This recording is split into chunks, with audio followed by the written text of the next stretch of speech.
ಯಡಿಯೂರಪ್ಪಗೆ tension Yediyurappa ವಿರುದ್ಧ denotification ಪ್ರಕರಣ ಇವತ್ತು ಮಧ್ಯಾಹ್ನ 12:45ಕ್ಕೆ ಸುಪ್ರೀಂ ಕೋರ್ಟ್ನಿಂದ ತೀರ್ಪು ಪ್ರಕಟ ಆಗುತ್ತೆ.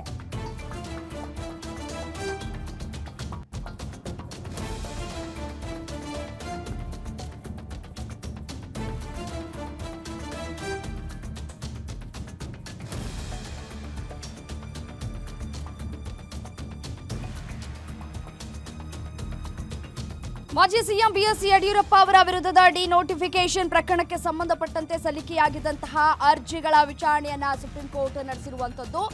ಈಗಾಗಲೇ ಅರ್ಜಿ ವಿಚಾರಣೆ ಆಗಿರುವಂತಹ ಹಿನ್ನೆಲೆಯಲ್ಲಿ ನ್ಯಾಯಮೂರ್ತಿಗಳಾದ ಜೆಬಿ ಪದ್ರಿವಾಲಾ, ಮನೋಜಾ ಮಿಶ್ರಾ ಪೀಠದಲ್ಲಿ ತೀರ್ಪು ಪ್ರಕಟ ಆಗುತ್ತೆ. ಏಪ್ರಿಲ್ 4ರಂದು ವಿಚಾರಣೆ ನಡೆಸಿ ತೀರ್ಪನ್ನ ಕಾಯ್ದಿರಿಸಿತ್ತು ಕೋರ್ಟ್. ದೇವನಹಳ್ಳಿಯಲ್ಲಿ 2011ರಲ್ಲಿ 26 ಎಕರೆ ಡಿನೋಟಿಫೈ ಮಾಡಿದಂತಹ ಕೇಸ್ ಇದು.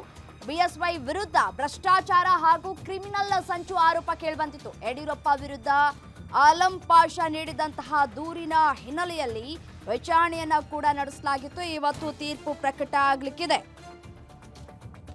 ಯಡಿಯೂರಪ್ಪ ಪರ ವಕಾಲತ್ತು ವಹಿಸಿರುವಂತಹ ಹಿರಿಯ ವಕೀಲ ಸಿದ್ಧಾರ್ಥ ಲುಥಾರ ಅವರು ಯಡಿಯೂರಪ್ಪ ವಿರುದ್ಧ ತನಿಖೆಗೆ ಕೋರಿದ ಅರ್ಜಿಯನ್ನ ಹೈಕೋರ್ಟ್ ಹಿಂದೆ ವಜಾ ಕೂಡ ಮಾಡಿತ್ತು. ಆದರೆ ಅದನ್ನ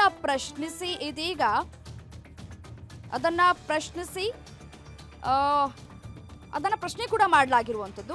ಇದೇ ಸ್ವರೂಪದ ಮತ್ತೊಂದು ದೂರನ್ನ ಕೆಳ ಹಂತದ ಕೋರ್ಟ್ ತಳ್ಳಿ ಕೂಡ ಹಾಕಿತ್ತು. ಆದರೆ ಈ ಒಂದು ಆದೇಶ ಹೈಕೋರ್ಟ್ ತಡೆ ಹಿಡಿದಿದೆ ಅಂತ ಕೂಡ ತಿಳಿಸಿರುವಂಥದ್ದು. ಸೊ ಹಾಗಾಗಿ ಇವತ್ತು ಮಹತ್ವದ ದಿನ ಯಡಿಯೂರಪ್ಪನವರಿಗೆ. ಏನಾಗತ್ತೆ ಅನ್ನುವಂಥ ಟೆನ್ಷನ್ ಕೂಡ ಅವರಿಗೆ ಇರುವಂಥದ್ದು. ಡಿನೋಟಿಫಿಕೇಶನ್ ಪ್ರಕರಣಕ್ಕೆ ಸಂಬಂಧಪಟ್ಟಂತೆ ವಿಚಾರಣೆ ಕೂಡ ಆಗಿದೆ. ತೀರ್ಪನ್ನ ಕಾಯ್ದಿರಿಸಲಾಗಿತ್ತು. ಇವತ್ತು ತೀರ್ಪು ಪ್ರಕಟ ಆಗತ್ತೆ.